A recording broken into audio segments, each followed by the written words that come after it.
প্রতিবেশীকে যে কষ্ট দেয় এই লোকও জান্নাতে যেতে পারবে না। জান্নাতে যাওয়ার ক্ষেত্রে বড় বাধা হলো এই বদভ্যাস এবং খারাপ জিনিস, এই অপরাধ, প্রতিবেশীকে কষ্ট দেওয়া। এটাকেও আমরা অনেকে গুনাহের কাজ মনে করি না।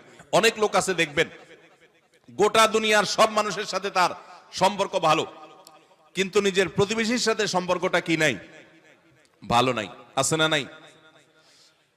নিজের পাশের জমিদার দেখা যায় আইলটা তার জমির দিকে ঠেলা হয়, আছে না নাই?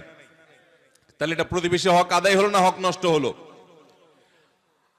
আরেকজনের সীমানার বরাবর গিয়ে এমন গাছ লাগাইলেন ইচ্ছাকৃতভাবে যাতে করে গাছের গোড়াটা আপনার এখানে থাকে আর গাছের ডালগুলা সব গিয়ে তার জমিতে পড়ে, আছে না নাই? অনেক ভালো ভালো মানুষ, অন্যান্য দিক থেকে ভালো, এরকম অনেক মানুষ এই কাজ করি কি করি না আমরা?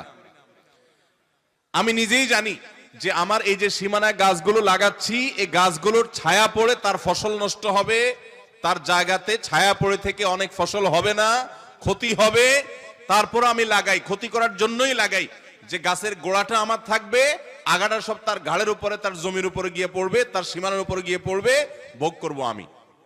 আছে না নাই? ভাইরা আমার, হাঁস দিয়ে, মোরগ দিয়ে, সন্তান দিয়ে বিভিন্ন ভাবে প্রতিবেশীকে আমরা অনেকে কষ্ট দেই। নবী করিম সাল্লাল্লাহু আলাইহি ওয়াসাল্লাম সহিহ মুসলিম বর্ণিত হাদিসে বলেছেন, লা ইয়াদখুলুল জান্নাতা মান লা ইয়ামানু জারুহু বাওয়াইকাহু। যে ব্যক্তির প্রতিবেশী তার হাত, মুখ এগুলোর কষ্ট দ্বারা, তার ক্ষতি এবং অনিষ্ট থেকে যে ব্যক্তি নিরাপদে থাকে না, অর্থাৎ প্রতিবেশীকে যে শান্তিতে রাখে না, প্রতিবেশীকে বিভিন্ন ভাবে কষ্ট দেয়, এই ব্যক্তি জান্নাতে প্রবেশ করতে পারবে না। আপনারা অনেকে একটা হাদিস শুনেছেন, বিখ্যাত প্রসিদ্ধ একটা হাদিস। নবী করিম সাল্লাল্লাহু আলাইহি ওয়াসাল্লামের কাছে বলা হলো, হে আল্লাহর রাসূল, অমুক ব্যক্তি খুব নফল নামাজ রোজা করত, খুব দান সাদাকা করত এবং সব ভালো আমলগুলো করত, ফরজ তো করত, নফলও করত। ফরজ 5 ওয়াক্ত তো পড়তো, আবার নফল নামাজও পড়তো, ধরেন তাহাজ্জুদ, ইশরাক সব পড়তো, যাকাত তো দিত, আবার এমনিও দান করত। তার আমলের কোনো কমতি ছিল না। একটা দুর্বলতা ছিল যে প্রতিবেশীকে সে কষ্ট দিত, ঝগড়াঝাটি করত, তাদের হক নষ্ট করত। নবী করিম সাল্লাল্লাহু আলাইহি সাল্লাম বলেছেন, সে জাহান্নামী। তোমরা যার কথা বলেছো, আল্লাহ তাআলা ওহীর মাধ্যমে নবীকে জানিয়ে দিয়েছেন তার পরিণতি হলো জাহান্নাম। তার কোন নামাজ, তার কোন রোজা, তার কোন ইবাদত, তার কোন দান সাদাকা এগুলো তাকে রক্ষা করতে পারে নাই, সে জাহান্নামে যাবে, কারণ তার প্রতিবেশীকে সে কষ্ট দিয়েছে। এর বিপরীতে নবীজি সাল্লাল্লাহু আলাইহি সাল্লামকে বলা হলো যে আরেকজনের কথা আমরা জানি, শুধু ফরজ নামাজগুলো পড়তো, নফল নামাজ পড়ার সময় পাইতো না, শুধু ফরজ কাজগুলো করতো, অতিরিক্ত দান সাদাকার সুযোগও পেত না। কিন্তু তার একটা ভালো গুণ ছিল, সে প্রতিবেশীদের সাথে সুসম্পর্ক বজায় রাখতো। তারা যদিও খুব বেশি ভালো ছিল না, কিন্তু সে ভালো থাকার চেষ্টা করত, নিজে থেকে তাদের যেন কষ্ট না হয় এটা খেয়াল রাখতো। নবী সাল্লাল্লাহু আলাইহি সাল্লাম বলেছেন, এই লোকটা জান্নাতি।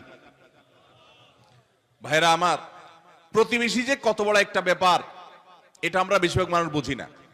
গ্রাম বলেন, শহর বলেন, বেশিরভাগ জায়গায় আমরা প্রতিবেশীর হক নষ্ট করি। প্রতিবেশীকে জানেন? আপনার রক্ত সম্পর্কীয় আত্মীয়, যেমন মা বাবা, সন্তান সন্ততি, ছেলে মেয়ে, ভাই বোন, একেবারে এ ক্লাসের আত্মীয়, যারা এ ক্লাসের প্রথম সারির, যারা রক্ত সম্পর্কীয়, আপনার বাবার দিককার, বাপ মা, ছেলে মেয়ে, ভাই বোন, চাচা ফুফু, এদেরকে বলা হয় এ ক্লাসের আত্মীয়, একদম প্রথম শ্রেণীর। এই আত্মীয়দের পরে সবচেয়ে যার হক আপনার কাছে সবচেয়ে বেশি, তারা হলো আপনার প্রতিবেশী। বেশিরভাগ ক্ষেত্রে দেখবেন প্রতিবেশীর সাথে সম্পর্ক ভালো নাই, আইল ঠেলা ঠেলি, গন্ডগোল, ফাসাদ, ঝগড়া ঝাঁটি, মারামারি, গ্রামে এক ধরনের, শহরে আরেক ধরনের। শহরে ধরেন ধুমধাড়াক্কা গানের ভলিউম দিয়ে আশপাশের প্রতিবেশীকে কষ্ট দিচ্ছেন, ময়লাটা বের করে আপনি আপনার দরজার সামনে রাখছেন, প্রতিবেশী বের হয়ে নাকে হাত দিতে হয়েছে, আপনার জুতাগুলো তার ফ্ল্যাটের সামনে চলে গেছে, তাকে আপনি কষ্ট দিচ্ছেন। আপনার বিল্ডিং এর পাশের জায়গাটা খালি আছে, ময়লাটা সেখানে ফেলতেছেন, আপনার বাচ্চাদেরকে দিয়ে তারে কষ্ট দিচ্ছেন। গ্রামে দেখা যায় হাঁস মুরগি দিয়ে প্রতিবেশীকে কষ্ট দিচ্ছেন, আপনার ছাগল গিয়ে তার জিনিসপত্র খেয়ে ফেলছে, আপনার বাচ্চারা গিয়ে তাকে ডিস্টার্ব করছে, আপনার গাছগুলো গিয়ে ছায়া হয়ে তার জায়গাতে ক্ষতি করছে, তার জায়গা বরাবর আপনি পুকুর কাটতেছেন যাতে করে ভেঙে আপনার এখানে পড়ে। এক কথায় নানাভাবে আমরা প্রতিবেশীকে ক্ষতিগ্রস্ত করছি। এমনকি অনেক মানুষ অন্য অনেক ক্ষেত্রে প্র্যাকটিসিং মুসলমান হওয়ার সত্ত্বেও এই কাজটা করছে। নবী সাল্লাল্লাহু আলাইহি সাল্লাম বলেছেন, খবরদার, যে ব্যক্তি প্রতিবেশীকে কষ্ট দেয়, প্রতিবেশী তার হাত মুখ দ্বারা কষ্ট পায়, এই লোক জান্নাতে যেতে পারবে